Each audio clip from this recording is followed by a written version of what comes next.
নীলফামারী ডোমারে উপজেলা প্রশাসন আয়োজিত ব্র্যাক সামাজিক ক্ষমতায়ন এবং আইনি সুরক্ষা কর্মসূচি সেলফ এর সহযোগিতায় বাল্য বিয়ে প্রতিরোধ বিষয়ক সমন্বয় সভা অনুষ্ঠিত হয়েছে।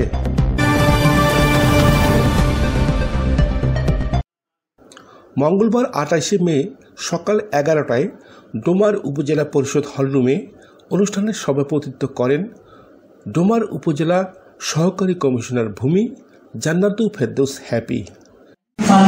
প্রতিরোধ আইন আছে, নিরোধ আইন, এটাতে কিন্তু যে বা যারা বিয়ে করবে অপ্রাপ্তবয়স্ক বা প্রাপ্তবয়স্ক তাদের যেমন শাস্তির বিধান আছে, অভিভাবক যারা আছেন বা বিয়ে আয়োজক যারা আছেন বা বিবাহ নিবন্ধক যারা আছেন সবারই কিন্তু শাস্তির ব্যবস্থা আছে।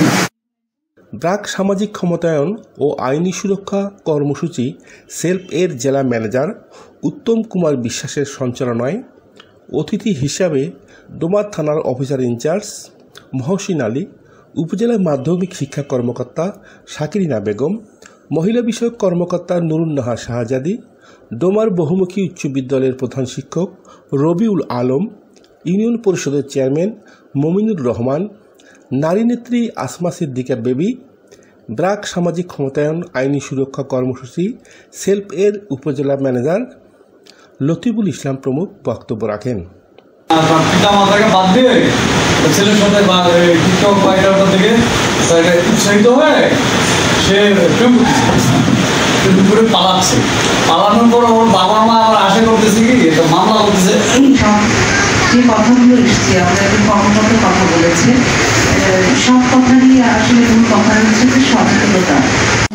যদি আমরা বলতে পারি যে যারা বৈধ কাজী আছেন তারা কিন্তু আমার জানা মতে বাল্য বিয়ে কিন্তু তারা পড়ান না। অনুষ্ঠানে বোরাগাড়ি ইউনিয়নের চেয়ারম্যান আমিনুল ইসলাম রিমন, উপজেলা প্রাথমিক শিক্ষা কর্মকর্তা নজরুল ইসলাম, যুব উন্নয়ন কর্মকর্তা হাফিজুর রহমান, সমবায় কর্মকর্তা রাজিদুল ইসলাম প্রধান সহ নিকাহ রেজিস্ট্রার কাজী, সনাতন ধর্মীয় রেজিস্ট্রার এবং উপজেলার বিভিন্ন দপ্তরের কর্মকর্তাগণ উপস্থিত ছিলেন। আনিসুর রহমান মানিক, শালকি নিউজ, ডোমার, নীলফামারী।